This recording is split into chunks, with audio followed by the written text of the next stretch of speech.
මේ ටෑන්ක් එක මම සෙටප් කරලා දැන්ට සති 3ක් විතර වෙනවා. මේ ටෑන්ක් එක සම්පූර්ණයෙන්ම රින් ලයිට්ස් දෙකකින් තමයි මේකට එළිය වැටෙන්නේ.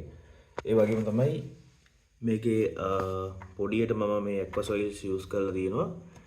මේ යූස් කරලා තියෙන්නේ නෝමල් අපිට හાર્ඩ්වෙයාර් එකෙන් ගන්න පුළුවන් සෑන්ඩ් එක.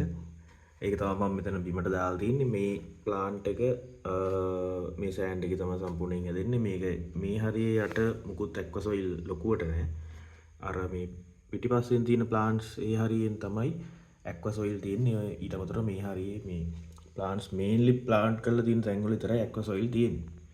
මම මේ ටෑන්ක් එක සෙටප් කරන්න හේතුව තමයි මේ ඔක්කොම ලෝ ටෙක් ප්ලාන්ට්ස් මේ වගේනොත් කොහොමද ලේසියෙන් හදාගන්න පුළුවන් ප්ලාන්ට්ස් කියලා චෙක් කරන්න තමයි මම මේ සෙටප් එක ඇත්තටම කරේ.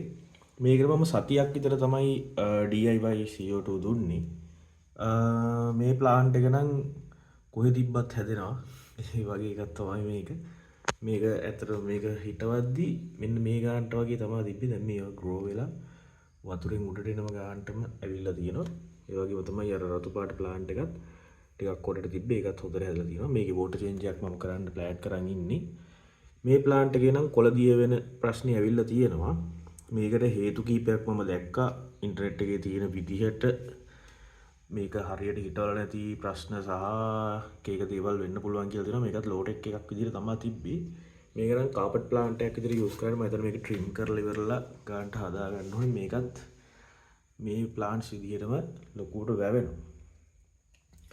ඉතින් මම මේකේට කාබන් ඩයොක්සයිඩ් දුන්නේ සතියයි. එතනින් එහාට දුන්නේ නැහැ. එතනින් එහාට මේ ලෝ ටෙක් ප්ලාන්ට්ස් උනත් මේ වගේ ග්‍රෝ වෙන ස්පීඩ් එක සෑහෙන අඩු වුණා. ග්‍රෝ වෙන එක නතර වුණේ නැහැ. ඒ වුණාට පොඩි අඩුවීමක් තියෙනවා. මෙන්න මේ ප්ලාන්ට් එකේ ලස්සන මලකුත් පිපෙනවා. මුකුත්ම නැහැ හැබැයි.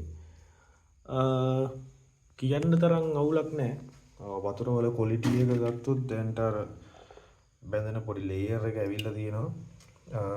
මේකේ නයිට්‍රජන් අර මේ ගැන ලොකුට බය වෙන්න දෙයක් නැහැ. මෙන්න මෙයා විතරයි මේක ඉන්නේ. මේක මෙයාව මම දැම්මේ නිකන් මදුරු පණු වරේ මේ බෝනොත් කියලා සැකේට. ඉතින් බලමු මේකේ වෝටර් චේන්ජ් එක කරලා ඉවරලා මම DIY CO2 දිගටම දෙන්න හිතාගෙන ඉන්නේ. ඒ වගේම තමයි ඔය ලයිට්ස් ගැන ප්‍රශ්න වෙන කට්ටියට මේ තියෙන නෝමල් රින් ලයිට්ස් දෙකක් මේකේ තියෙන එළියෙන් තමයි මේ ප්ලාන්ට් ඔක්කොම ග්‍රෝ වෙලා තියෙන්නේ මෙතෙක් වෙනකන්. දැන්ට සති 3ක් තිස්සේ මේ ප්ලාන්ට්ස් පේනදී මෙන්න මේ සයිස් එකට තමයි තිබ්බේ මේවා. මේ හැදිලා තියෙන උදේට. මේ ටිකත් මේ සයිස් එකට තමයි තිබ්බේ. මේ ටිකත් හැදිලා තියෙන්නේ.